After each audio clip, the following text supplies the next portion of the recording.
Okay, so this is what if that you was cheated on. Part two.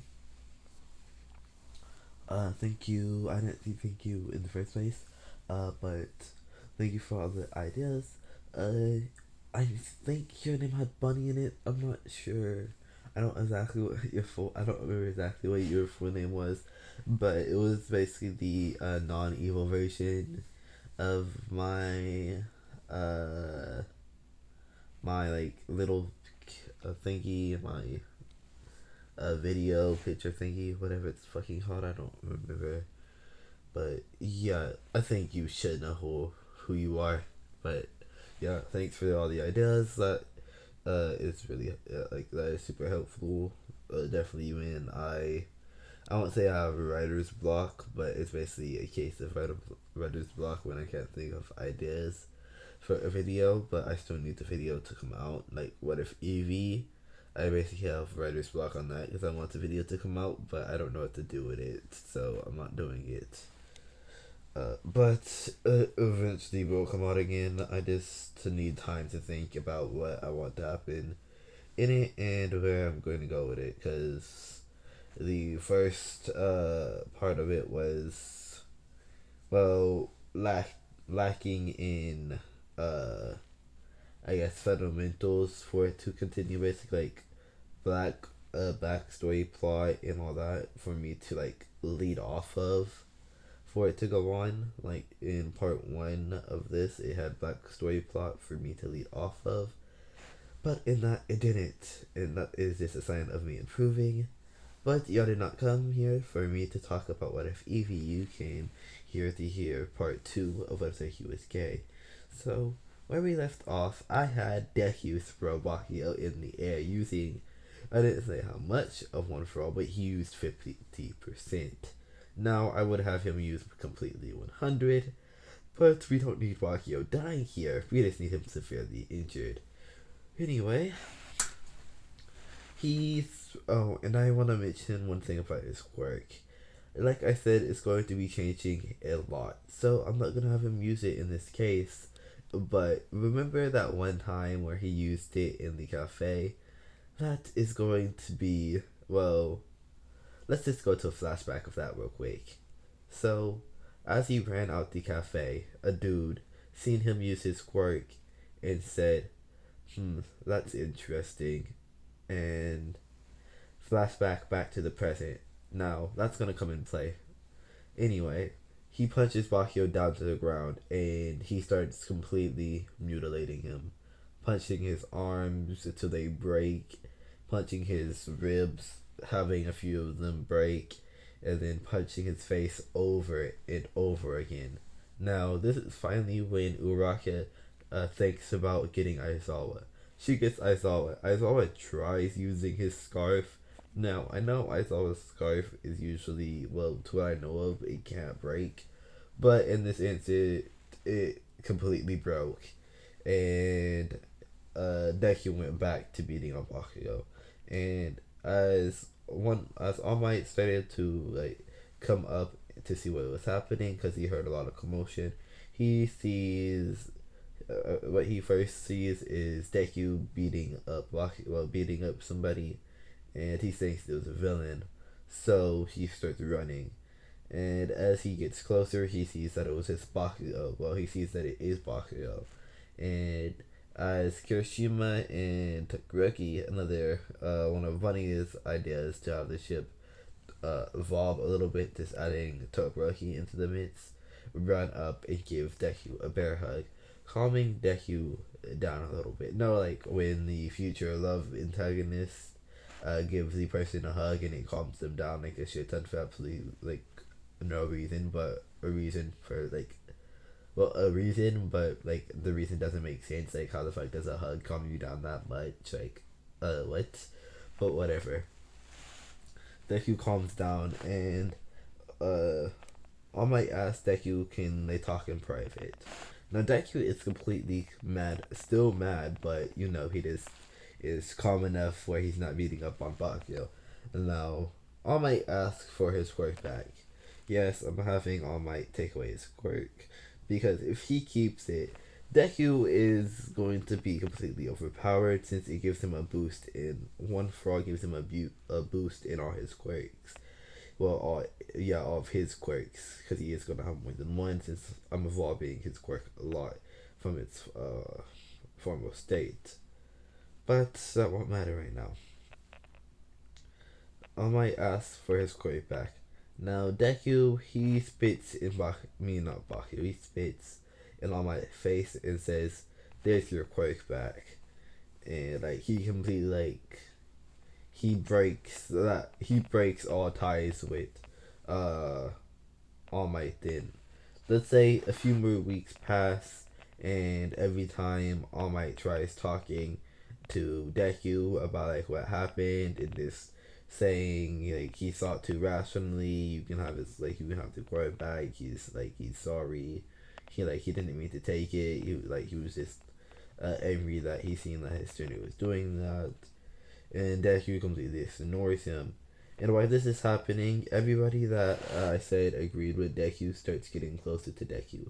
Why everybody that agreed with Bakio starts clouding over Bakio, making Bakio explode a lot more than usual just because Bakio doesn't like none of those people. The only person that he really got along with was he didn't get along with Ida that much. He was basically just cheating on Deku with Ida, but he's keeping Ida around. Not that Deku will talk to him at all. This is basically what's happening. Bakio tries talking to Deku because Bakio is still completely in love with Deku. He just got bored and decided to cheat, and uh, Ida is completely in love with Bakio, but Bakio really doesn't have those feelings back. But Tokoroki and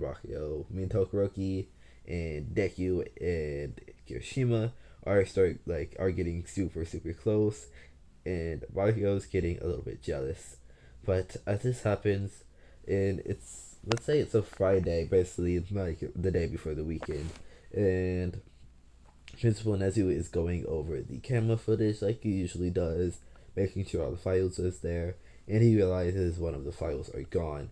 And it was a super important file. It was all the events and all the places that they were going to go to this year, and all the students' quirks, abilities, and a few of the heroes' secret identities. Well, the ones that do have a secret identity at least. And I guess all heroes don't have a secret identity because families and all that shit. So yeah, a few of the hero secret identities were like in that file, and that you automatically starts going over the cameras. Like he's devouring each camera, looking for like where it should be.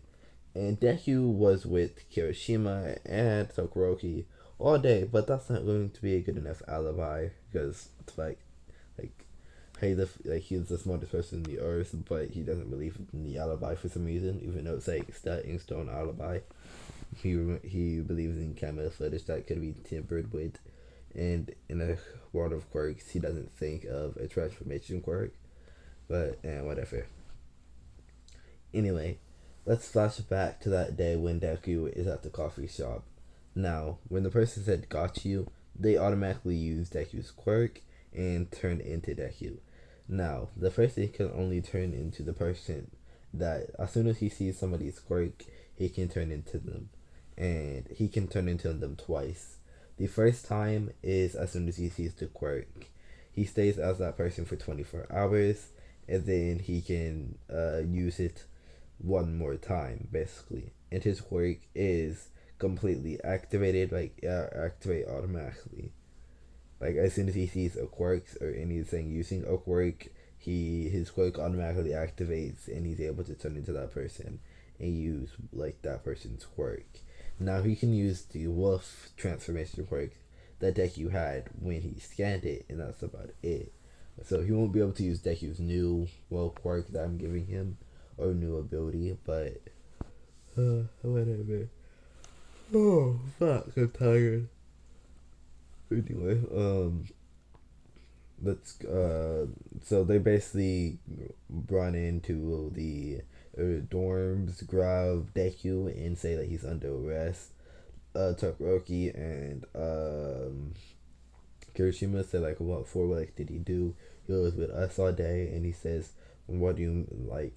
The officer says, no, he stole UA files today, like a few hours ago.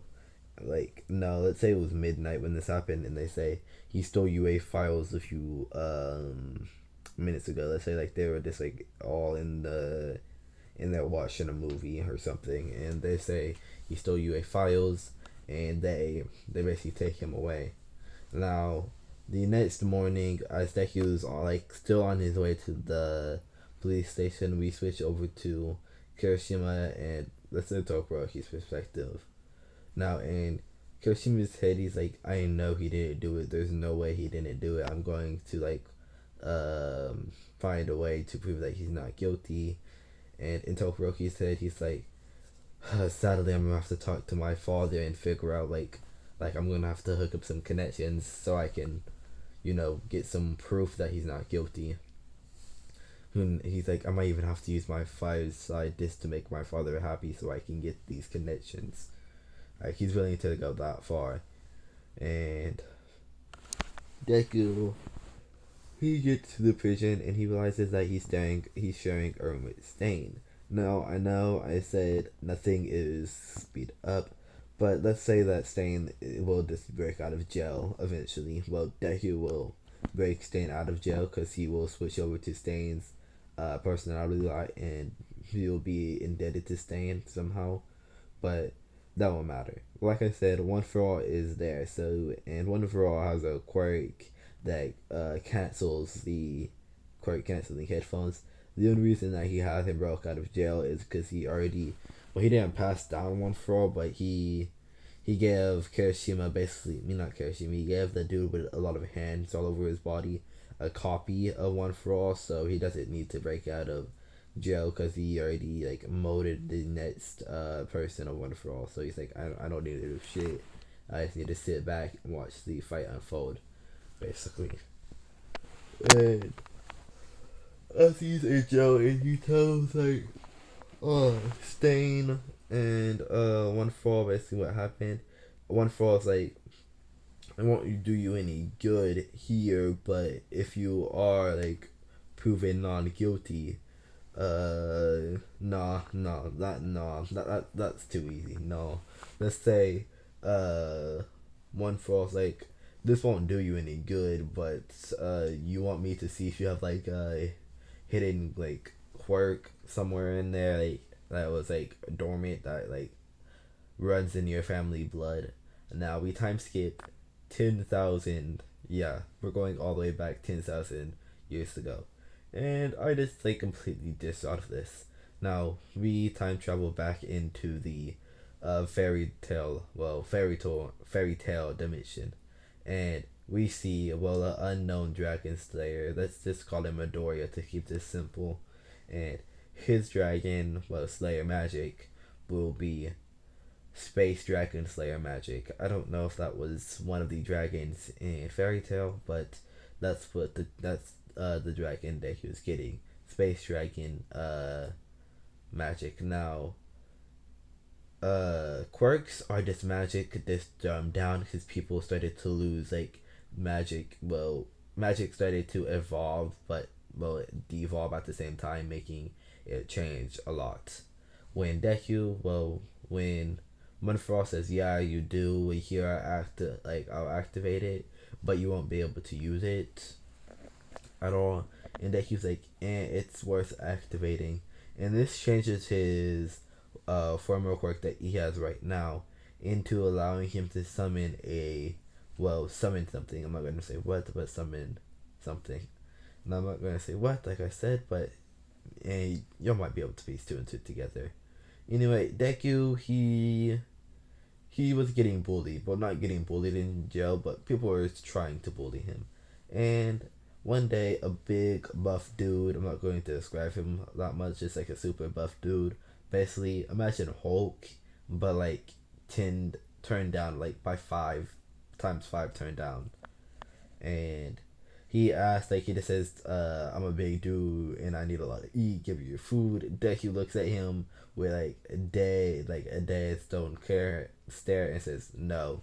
Now, Stain has been training him, so Deku's personality has, I'm not going to say turned into Stain because I don't know too much about Stain to say Stain's personality, but his personality has changed. Not too much, just because I do need Kirishima to still recognize the Deku, and I still need Todoroki to recognize Deku, so not too much. Now, we're going to get into Todoroki and Kirishima's perspective later, but not this at that moment. Maybe in part 3 when I finally let him get out of jail. Well, I'm gonna have him get out of jail now, but I'm not gonna explain how and why he got out of jail until part 3. But anyway, he says no, and the person pulls out a knife and says, I guess I'll just have to make you. And he stabs Deku. Deku starts losing a lot of blood, and he's taken to the medic. And he is in his, dreamscape or mindscape or whatever. And he sees a giant, like a super giant dragon, just sitting in the middle of, space, basically, with all the stars.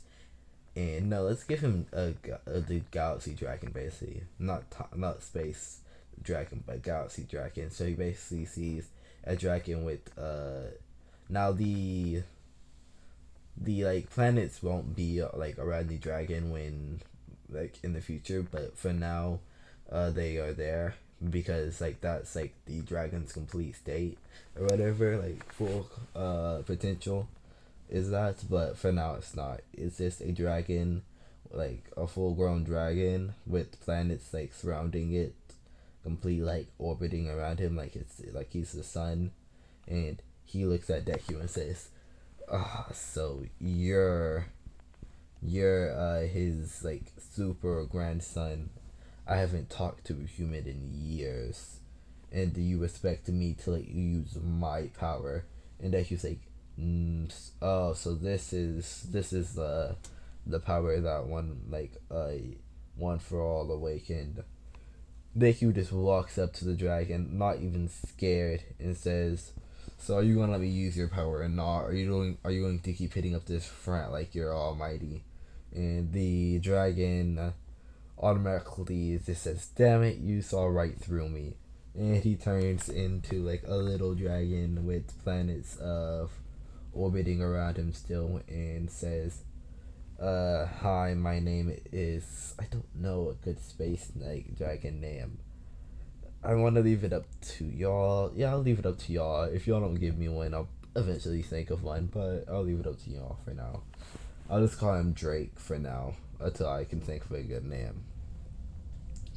Anyways, my name is Drake, and Deku's okay. And I'm not gonna say what Deku's gonna look like, but let's say that his body is changing a lot. Hold up, let me get something to drink real quick because he.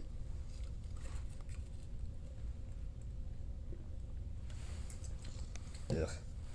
Not ick, but whatever. Deku's body is changing a lot, and I'm going to switch it to Kirishima's and Todoroki's perspective, and I'm going to have to leave it off there. This is Shadow Master, anyway, future Shadow Lord, but this is me signing out basically.